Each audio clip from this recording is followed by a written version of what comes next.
पहले बाबा से प्रार्थना किया, हे परब्रह्म परमात्मा अंतर्यामी वासी परब्रह्म, हम आपको देख नहीं सकते, आपने हमारे लिए इतनी सुविधा दे दी है कि सदगुरु के रूप में आपने हमें दर्शन दिया, आपके चरणों में कौन करता है।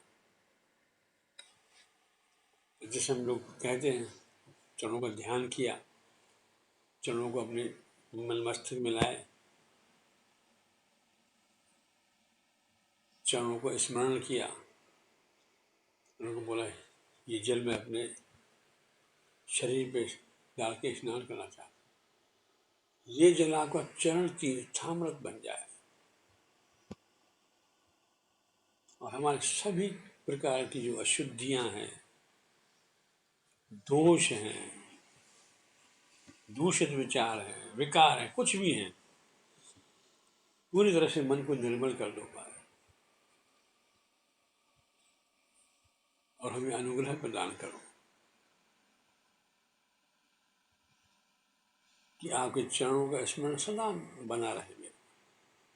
हर कार्य करूं तो आपके चरणों का स्मरण करके आपका कार्य करूं, खाऊं पीऊं उठूं बैठूं, वो पारदर्शी चरण मेरे इंद्रियों में समाहित रहे हमेशा। और एक प्रार्थना और है आपसे, जब मेरी जीवन यात्रा समाप्त हो तब भी आपका स्मरण मेरा बना रहे और आपकी जो नित्य उपस्थिति है मेरे अंतर में बोध स्वरूप में, वो भी मेरी बनी रहे। आप स्वयं मेरी आत्मा को अपने साथ मृत्यु के उस पार उस लोक में ले जाए, यही मेरी प्रार्थना है। उठाया, ओम श्री साईनाथाय नमः, ओम श्री साई लक्ष्मी नारायणाय नमः। तो मन में ये धारणा रहती ना कि गुरु चैतन्य स्वरूप है, जब चैतन्य स्वरूप है, पूरी सृष्टि चैतन्य स्वरूप है, तो ये जल भी गुरु का रूप है, ये लोटा भी गुरु का रूप है, यहाँ जितने यंत्र रखे हुए हैं सब गुरु का रूप है। तो जब स्वयं आदमी सम्मानने लगता है, स्वयं सम्मानने लगता है, तब हम लोग परम बोध में हो जाते हैं। जब हम लोग परम बोध में होते हैं तो उसके दिव्य दर्शन मिलता है हम लोग को।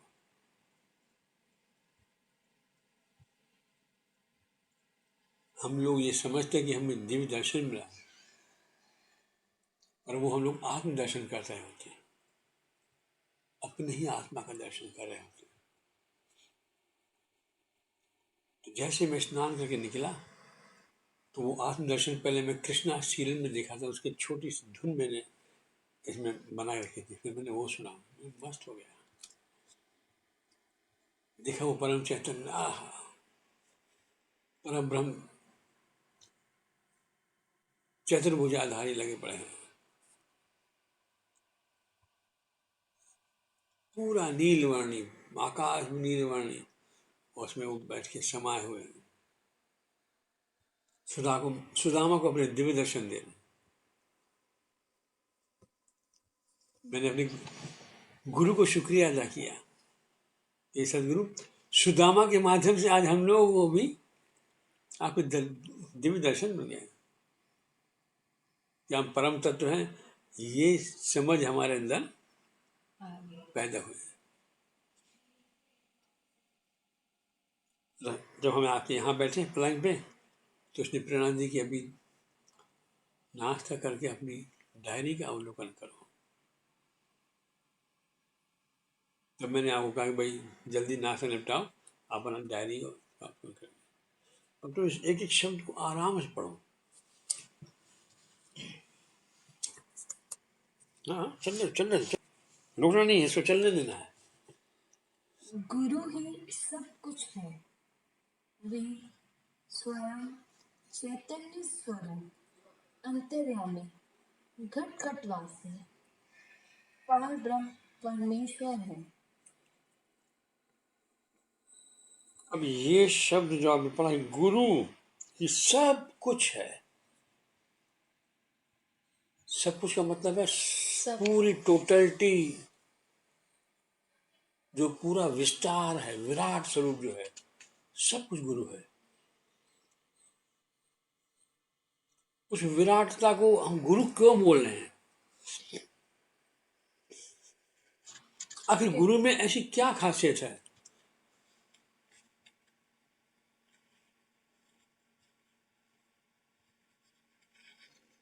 वो निर्माण, वो सबके घट घट में व्याप्त है, सबके घर में, सबके घर में। समझते क्या है?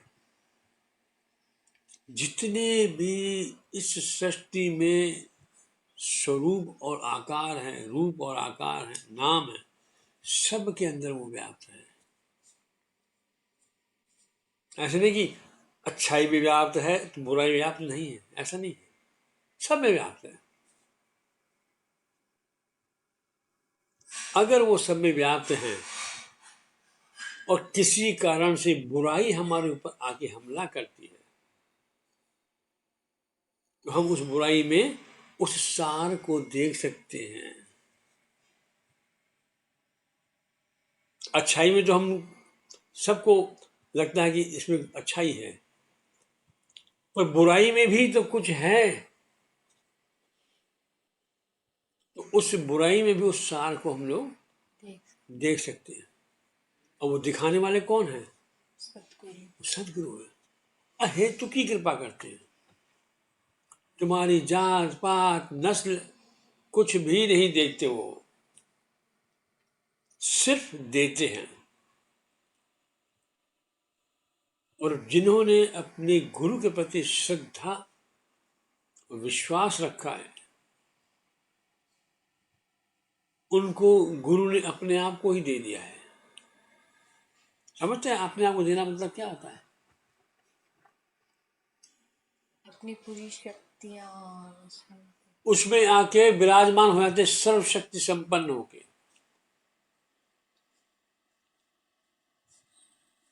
उसको एहसास दिलाते हैं, तू चल रहा है, तू फिर रहा है, तू खा रहा है, तू पी रहा है, हर कार्य तू कर रहा है। उसको ये एहसास दिलाते हैं, सब तेरे कारण, सब तेरे कारण, सब तेरे कारण, सब तेरे कारण, सब तेरे कारण हो रहा है।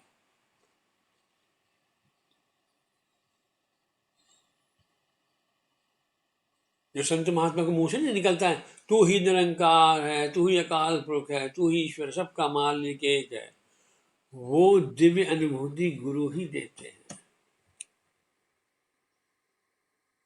वो नहीं देते कि तुम सरदार हो, कि तुम सिंधी हो, कि तुम तमिल हो, कि कोई क्रिश्चियन हो, वो कुछ नहीं देते। वो तो कहते घट घट में व्याप्त है वो, क्योंकि वो किसी जाति से बना नहीं है और न कोई उसी की कोई जाति है।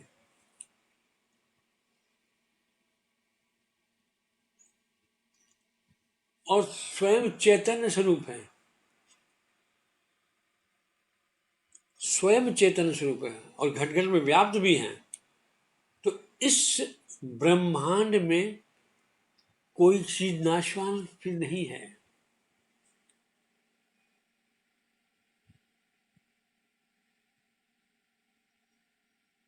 क्योंकि अगर हम कोई वस्तु देखते हैं तो उसके आधार हमेशा व्याप्त ही रहता है। आधार व्याप्त है, आधार नाशवान नहीं है। और वस्तु नाशवान क्यों हो जाती है? क्योंकि वस्तु समय के अधीन है और चैतन्य समय के उस पार है। तो चैतन्य इसलिए न घटता है, न बढ़ता है, न फूलता है, न पचकता है, और उसी सृष्टि समय के अधीन है। और समय के अधीन इसलिए भी है क्योंकि अगर सृष्टि है तो आखिर बढ़ेगी कैसे? अगर बीज है तो कैसे वृक्ष बनेगा? अगर छोटी शक्ति है तो विकसित कैसे होगी? अगर भ्रूण है तो वो प्राणी कैसे बनेगा? इसीलिए समय के अधीन भगवान ने अपनी सृष्टि को समय के अधीन किया और स्वयं समय के इस पार होके अपनी सृष्टि की रखवाली करता रहता है, अपनी सृष्टि का पोषण करता रहता है और देखता कि अब सृष्टि अपनी समय सीमा को लांघने वाली है तो उसको अपने में लीन कर देता है।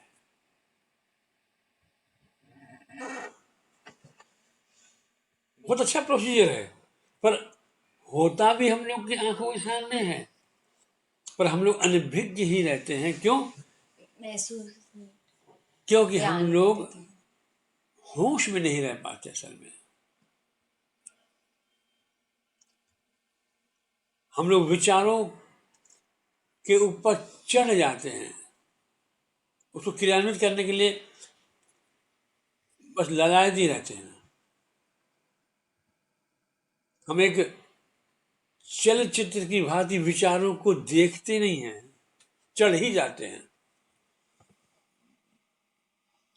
अगर हम लोग चलते हुए विचारों को सिर्फ देखें और जो विचार प्रकृति या मालिक चाहता है कि उसको साकारित करो, वो विचार हम लोग अपने अंदर ग्रहण करके उस विचार को, बीज रूप को हम लोग वृक्ष बनाए, उस विचार धारा को हम लोग व्यक्त करके कर्म बना लें अपना। ये समझ भी हमें गुरु देते हैं।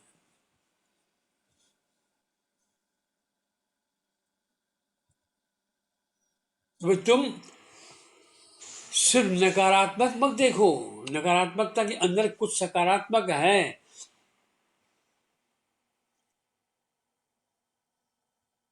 अगर सकारात्मकता नहीं होती नकारात्मकता के अंदर, निगेटिविटी के अंदर, तो निगेटिविटी अपने आप को डिस्प्ले कैसे कर सकती थी? जब भी हमारे अंदर नकारात्मकता आती है तो हमें सजग होके देखना है कि इसका दूसरा पक्ष पकड़ना है अपने को।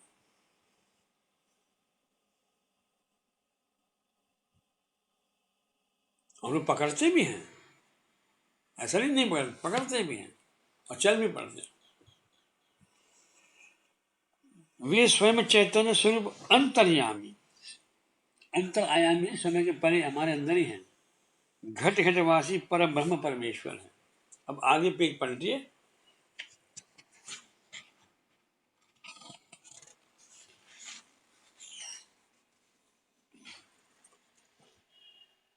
ओम गुरु ओम गुरु ओम।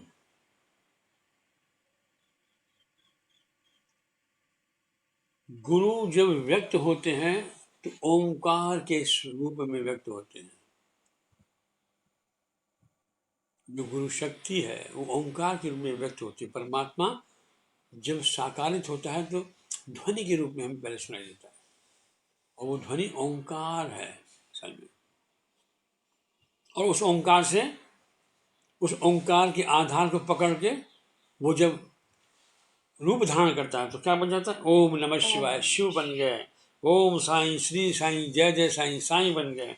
ओम श्री साईं नाथाय नमः बन गए। ओम नमो भगवती नित्यानंदाय बन गए। ओम नमो भगवते वासुदेवाय बन गए। ओम नमो, हे ओम स्वरूप आपको नमस्कार है। नमस्कार। आपके नित्यानंद स्वरूप को मेरा प्रणाम है। आपके साईनाथ के स्वरूप को मेरा प्रणाम है। आपके शिव स्वरूप को मेरा प्रणाम है।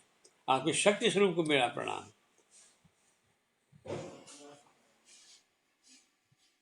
तो ये चीजें जब हम लोग समझते हैं तो हम लोग भेद में नहीं पड़ते। क्या नहीं पड़ते? भेद में नहीं, भेद में नहीं, सब एक है ये। सब एक हैं। क्यों? कि किसी भी जब मंत्र को बोला जाता है, मंत्र है क्या? मंत्र एक शक्ति है जो उस स्वरूप को उजागर कर देती है।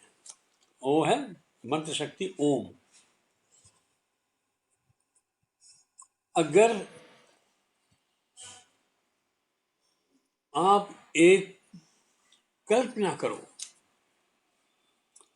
कि पूरे ब्रह्मांड में खाली स्थान है, बिल्कुल बहुत खाली, बिल्कुल बिल्कुल खाली है,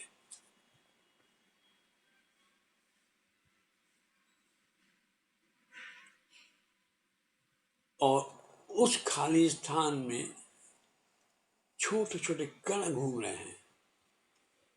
क्योंकि जब आप विराटता में आओगे, जब विराट को कौन देख सकता है? जिसके पास वैसी दृष्टि हो। जो विराट है वही तो विराट को देख सकता है ना। तो जब विराट पूरी समग्रता से टोटलिटी को देखेगा तो इतने बड़े बड़े जो पिंड हैं, पृथ्वी, सूर्य, चंद्रमा, उसको कैसे दिखेंगे? एक छोटे से मिट्टी के कण के समान दिखेंगे। क्यों? देखने वाली टोटलिटी है, और उस टोटलिटी के खाली स्थान में ये घूम रहे हैं।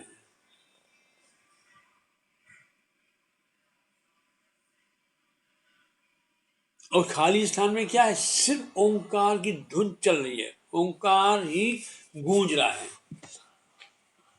तब उस ओंकार की गूंज में तुम अगर कोई नाम भी लेते हो, नित्यानंदा, तो ओंकार से भीगा हुआ ही निकलेगा नाम। कैसे निकलेगा? ओंकार से भीगा। ओंकार से भीगा हुआ ही निकलेगा। ओंकार की ध्वनि ही उसके अंदर, नित्यानंद के अंदर भी होगी। साईनाथा,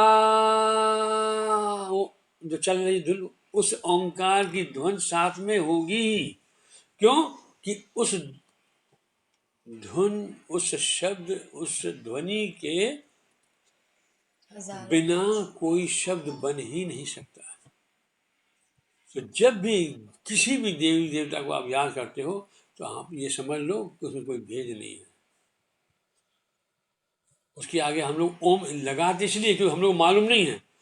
पर जब तुम ये नाम साईं का सुनोगे, जब नित्यानंद का सुनोगे, जब ओम गुरु ओम सुनोगे,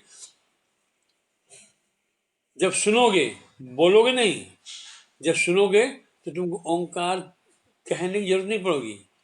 उस गूंज में ही तुमको वो नाम गूंजित होते हुए महसूस होंगे, सुनाई देंगे। और जो गूंजित हुए जो नाम है ना, वो मंत्र शक्ति है। उस मंत्र शक्ति का प्रयोग तुम ईश्वरीय शक्ति की तरह ही कर सकते हो। उसको तुम चाहो तो नारायण की शक्ति बना दो, उसको चाहो तो रुद्र की शक्ति बना दो, उसको चाहो तो ब्रह्मा की शक्ति बना दो। कुछ भी शक्ति का स्वरूप तुम बना सकते हो, और संत महात्मा बनाते भी हैं।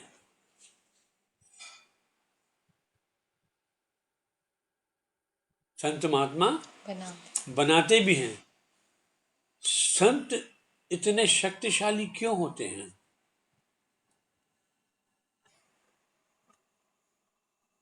वो कुछ भी बनाने में समर्थ करते हैं। बनाने में समर्थ नहीं है कि वो बनाने में समर्थ है, क्योंकि उनके अंदर कोई भी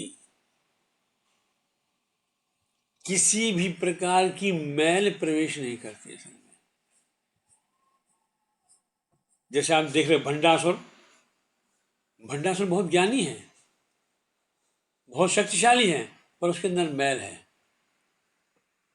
रावण बहुत शक्तिशाली था पर उसके अंदर मैल थी। कंस बहुत शक्तिशाली था लेकिन उसके अंदर मैल थी। पर संत इतने शक्तिशाली होते हैं कि वो अपनी शक्ति का प्रदर्शन कभी नहीं करते, बस सबसे ज्यादा शक्तिशाली होते हैं।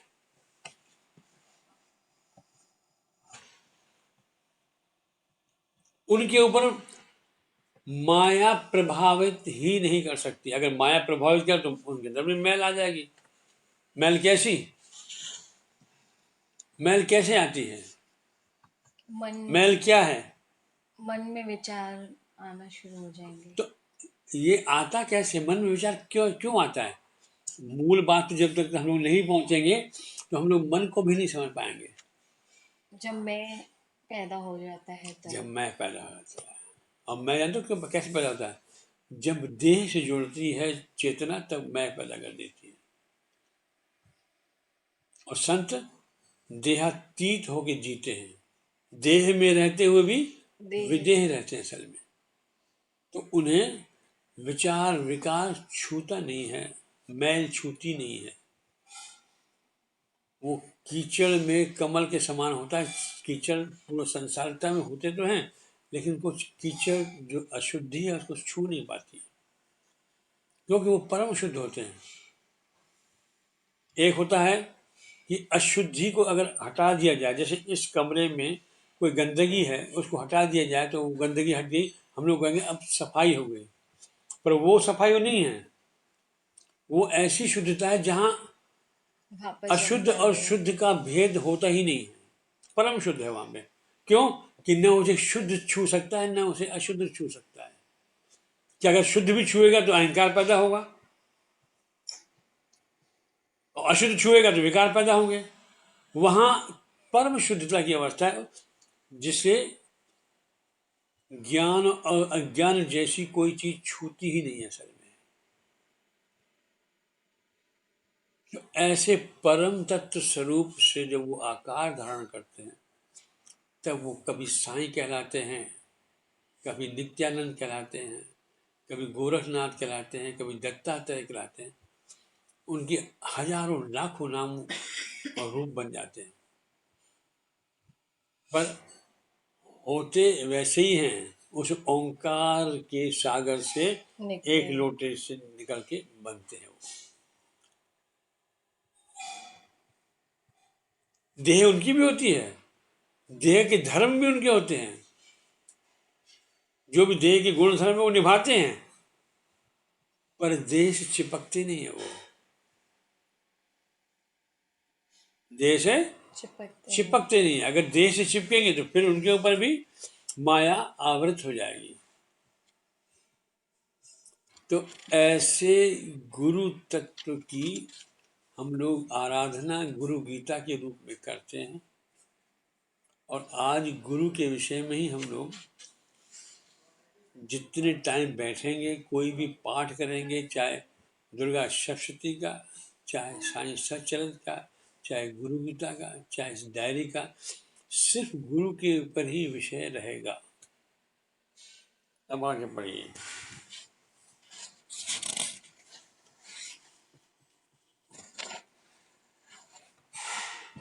ओम गुरु ओम। माँ शारदा सरस्वती के चरणों में कोटि कोटि प्रणाम है।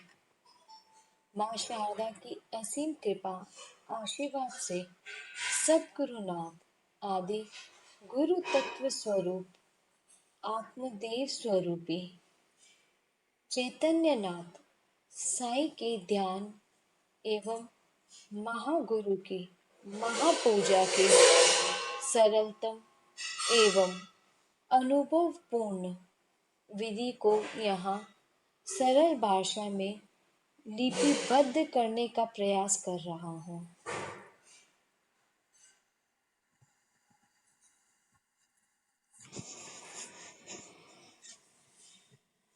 यह विधि जब हम किसी इस चीज को, उपदेश को या किसी काव्य को लिखते हैं, इसके पहले हम माँ सरस्वती से वंदना करते हैं। क्यों? कि जो अनुभव अंतर आत्मा में हुआ है, उस अनुभव को हम लोग शब्दों में बांध तो नहीं सकते, पर सरस्वती की कृपा में उस शब्दों में उसकी शक्ति को छुपा के व्यक्त कर सकते हैं। कैसे?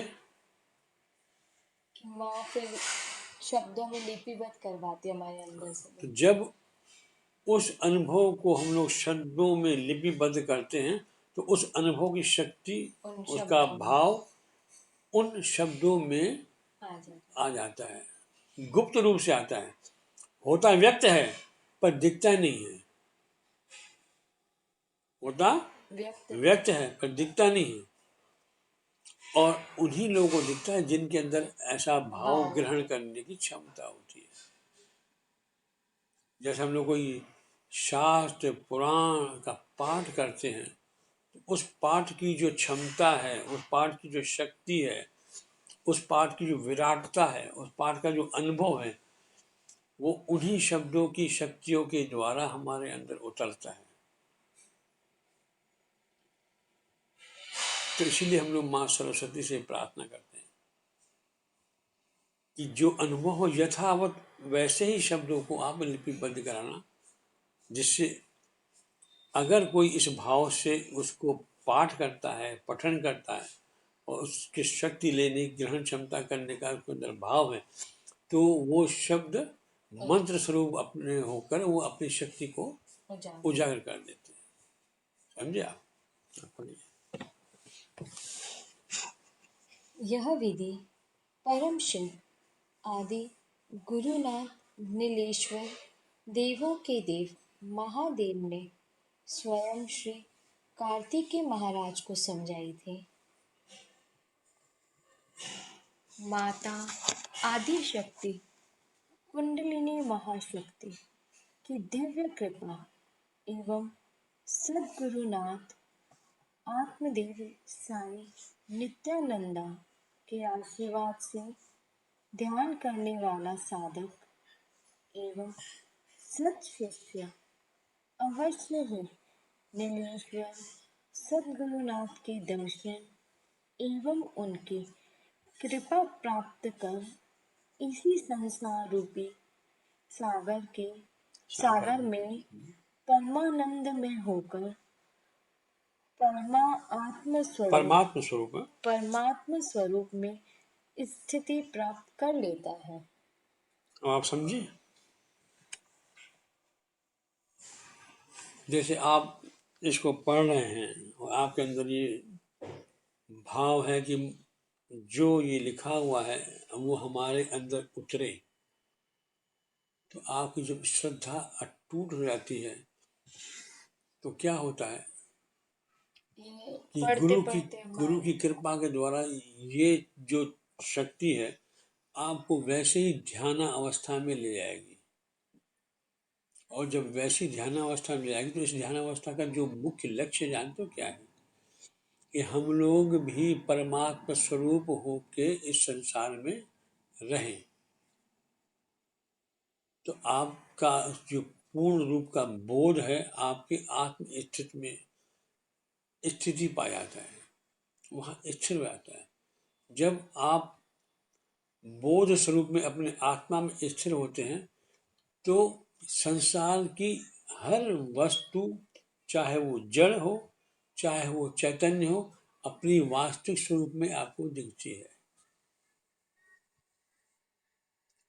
जड़ या चैतन्य चीज जो भी बनी है उसका वास्तविक स्वरूप है उसका सार, और उसका सार है वही चैतन्य जो जिसके बोध में आप रह रहे हो। तो जब आपको उसका सार चैतन्य स्वरूप दिखता है तो आप उससे अभेद हो जाते हो। समझ क्या से अभेद होते हैं? हर वस्तु चाहे जड़ हो चाहे चैतन्य हो आपके ही अंतरात्मा में स्थान पा लेता है। जब आपके अंतरात्मा में वो स्थान पा लेता है तो जब भी किसी भी अवसर पर आप उस वस्तु विशेष या उस वस्तु या प्राणी विशेष या व्यक्ति विशेष को याद करते हैं तो आप उसके पास किसी भी बिना प्रयत्न के अशरीर रूप से आप वहां पहुंच जाते हैं। आपको कोई प्रयत्न नहीं करना पड़ता, आप जहां पे बैठे वहीं पे आप वहां पे पहुंच जाते हैं। आप इस स्थूल संसारिकता के आयाम को पार करके चैतन्य आयाम में प्रवेश कर जाते हैं, जहां एक क्षण भी देर नहीं लगती। अब आप जहां चाहते हैं वहां पहुंच जाते हैं। क्यों? कि आप उससे अभेदता प्राप्त कर लेते हैं। अभेदता में समझते हैं कि आप में उसमें कोई भेद नहीं है, और जब व्यापकता में भेद नहीं होता तो आप कहीं भी पहुंच सकते हैं। तो जो सदगुरु इस परंपरा में चल के हमें ये संदेश दे रहे हैं वही उनकी जो गुण है, वही उनकी जो विधि है, वही उनकी जो शाश्वत ज्ञान है, वो हमें बिना प्रयास के मिलता रहता है। क्यों? कि वो हमें उस स्थिति में ध्यानस्थ कर देते हैं। और ध्यानस्थ कैसे करते हैं? वो हमारे अंदर आके स्वयं बैठ जाते स्वयं आके बैठ जाते हैं। तो ये विधि परम शिव जो महादेव के जो इष्ट देव थे, महादेव के इष्ट देव है, आदि महादेव है असल में, जो आदि शक्ति, जिनकी जो आदि शक्ति है, उनकी जो बोध शक्ति वो आदि शक्ति है, जिनको भंडासुर आवाहन कर रहा है, चैतन्य महाप्रभु जो है समझ में, उसने कार्तिकेय महाराज महादेव के बड़े पुत्र कार्तिकेय को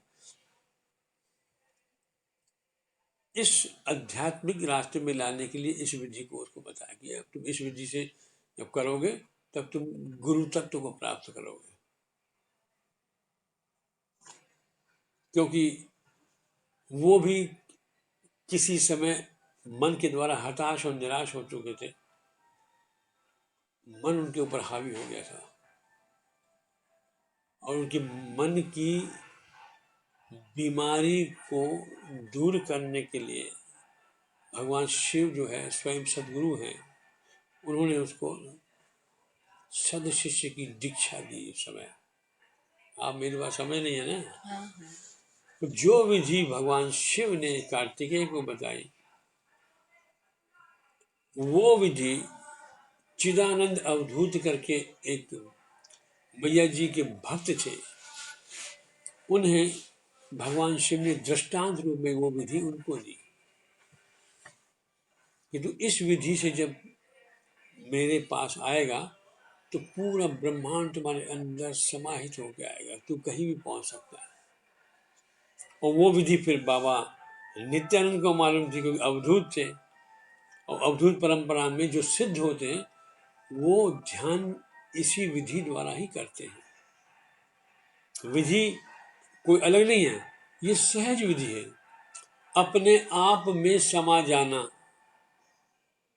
अपने आप में ही समा जाना, ये ऐसी विधि है असल में। और इसी विधि से आप भी ध्यान कर सकते हो और करो। समझे आप? डॉक्टर साहब आ गए हैं तो